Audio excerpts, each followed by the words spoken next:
Morning everybody, how you doing? I apologise if it's a bit noisy on the video today. It is extremely windy today, extremely windy. Right, so I've got to kind of correct myself from yesterday's walk and rant video, whatever you want to call it. I said that the Unite the Kingdom rally would have little to no effect on the Starmer regime politically. Seems I was wrong in a certain way. And the certain way is that the Unite the Kingdom rally forced Nick Lowles, is it Knowles or is it Knowles? I don't know. Comment in the comment section, tell me. Nick Lowles of Hope Not Hate wrote to Keir Starmer telling him to defend. You know, you need to come out and make a statement about this. We need defending. Because, you know, the amount of people that came out and all that kind of thing, it's not looking too good for our movement, basically. But also it shows you where all the power lies in this country.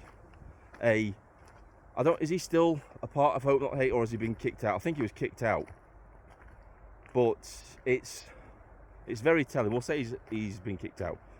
It's very telling for the ex-leader of a NGO to be able to write to the Prime Minister and order him to come out and make a statement, doesn't it?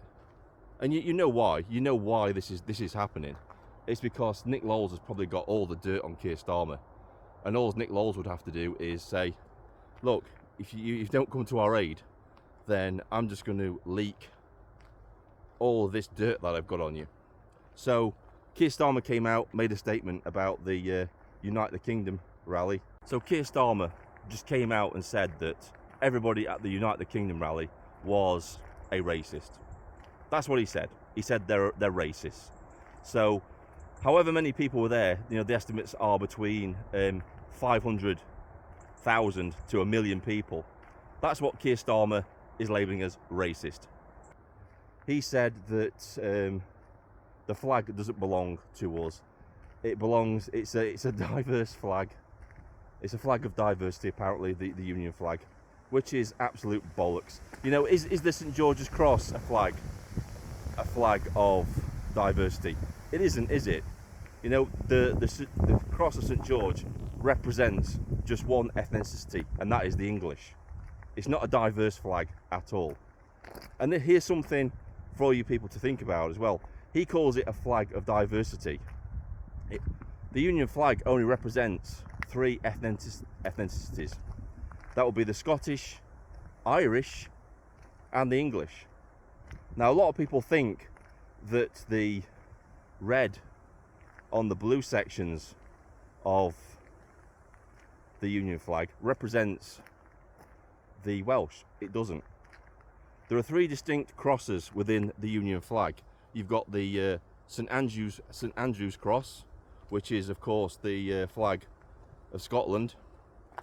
You have the St George's cross, which is in the centre, which represents England, and then you have the cross that goes across, the white background and the red X, which represents Ireland.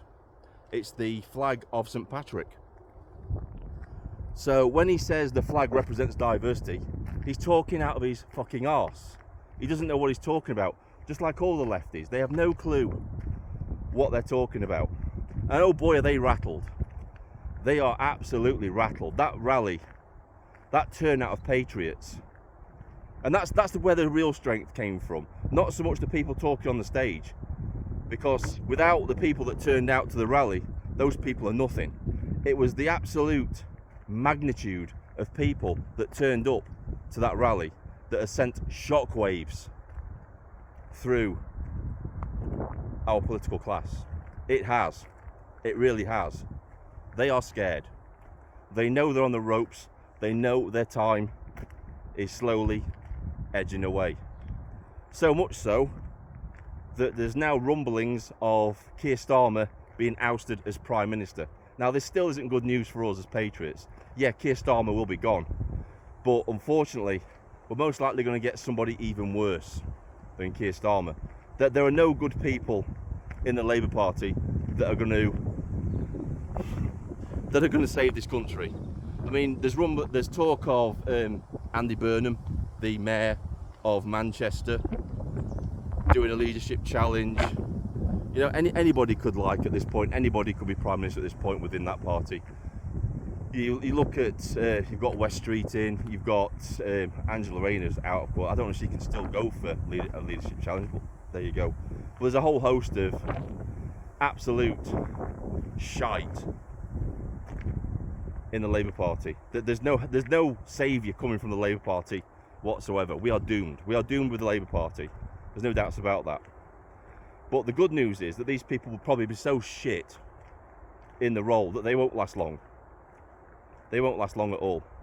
And eventually they're going to go through all these people.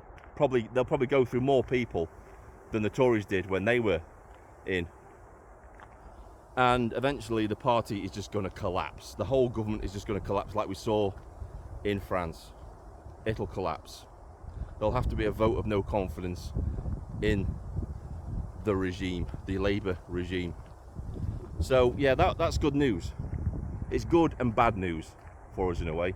It's good news in the fact that Keir Starmer's going to go and we're probably seeing the end of the Labour Party. The bad news is that whoever gets into power is probably going to keep doubling down, and it's going to get a lot worse in this country before it gets better. So that's that. Now, I had lots of people coming to my video yesterday claiming that, oh, the National Socialists, they're not socialists. They're not socialists at all. So let's take a look at that. And we have to make the distinction, because the far left don't understand what Nazis and fascists are. They don't even understand what communism is. The far right don't understand what a fascist or a Nazi is. So let's look at fascism first, because they are separate ideologies. Fascism, of course, was Mussolini's version of socialism. If that we're using basic terms, that was Mussolini's version of socialism. They're all socialism, just different flavours. Then we have National Socialism. The name says it all, really, doesn't it? So fascism. So what is the origin of fascism? Well, the word fascism comes from the Latin word, which is fascicis, which means a bundle of sticks tied together. And that's supposed to represent that it's like the metaphor of one stick alone you can break it, but if you tie a bundle of sticks together, it's stronger. So it's basically to represent the collective. The collective is stronger than the individual, basically. That's what it's saying. That's what their ideology is all about. And then you have, so really, when they shout fascist at you, they're really calling you a bundle of sticks tied together.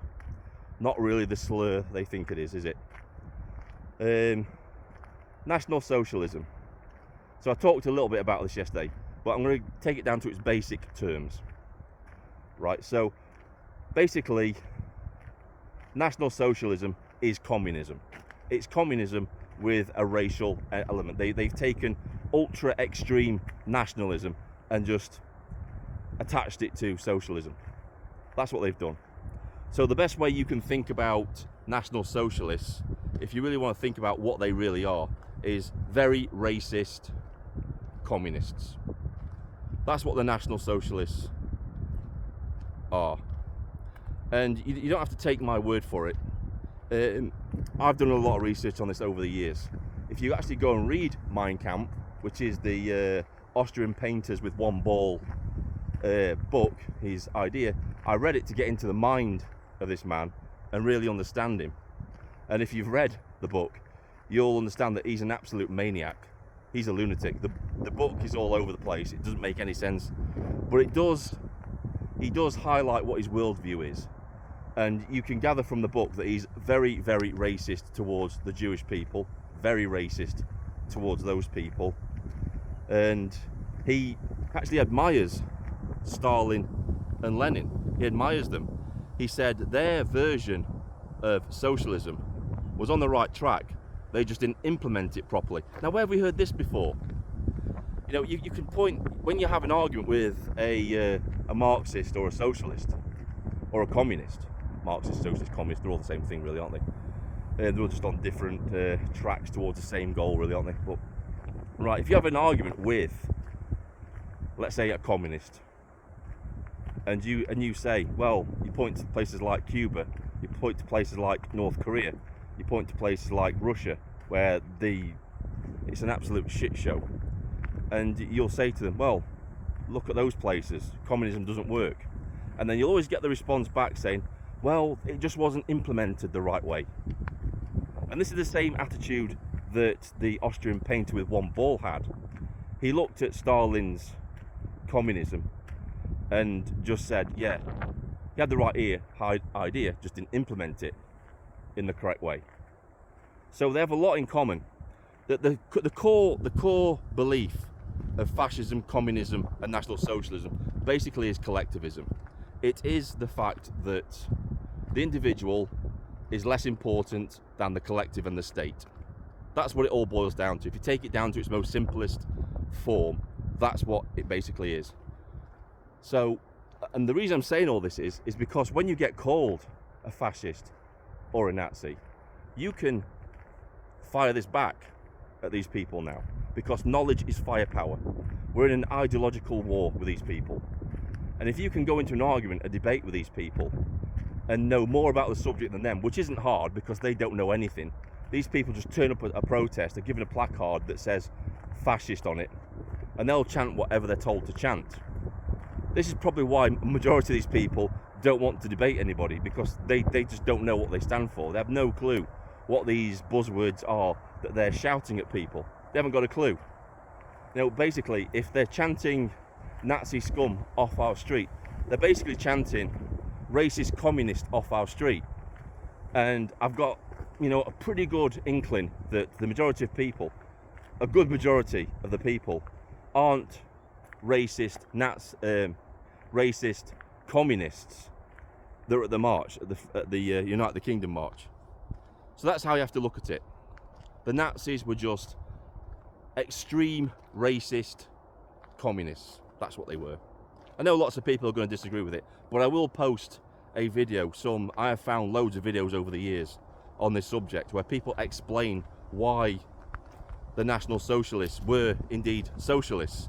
And they go into the economy of the Third Reich. They explain how it was a planned, centralized economy, all that kind of stuff. And once you see it, once you realize it for yourself, you think, yeah, that's it. So, yeah, it's pretty much all I've got to say. This is Vindicator. Sign off.